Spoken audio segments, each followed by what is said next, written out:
When I became a Christian, I remember staying up late at night, sometimes 2 or 3 in the morning, and I'd be reading the Bible. And I just had this appetite for learning about God. I remember reading in the book of Acts that I could be filled with the Holy Spirit.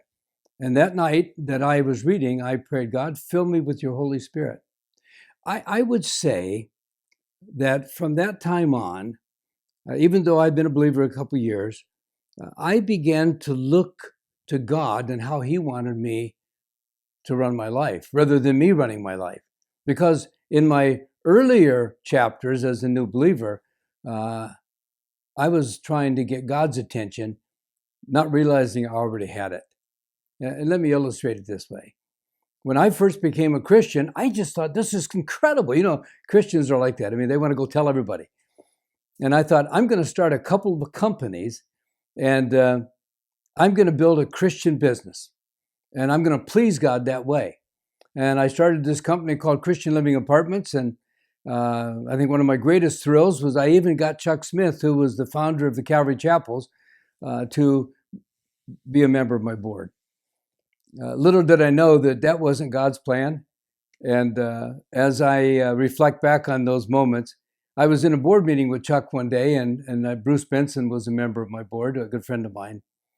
And I walked out in the parking lot, and the Lord said, you can have Chuck or you can have me. Now, when I say He said, that thought was dropped into my mind.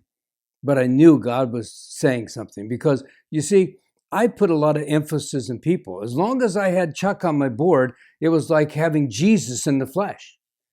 And all of a sudden, God is saying, you can have me. God's invisible. I got the invisible God, or I got a fleshly man.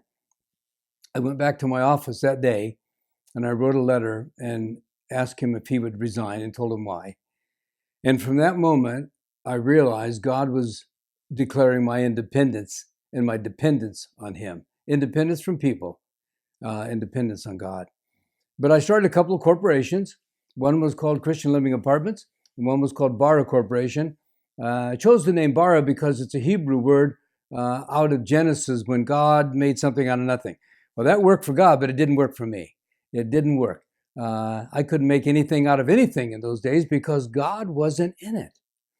And so when I was filled with the Holy Spirit, I began to look to God in a different way and how He could advance me in my Christian faith and in the work that I would have throughout the next years.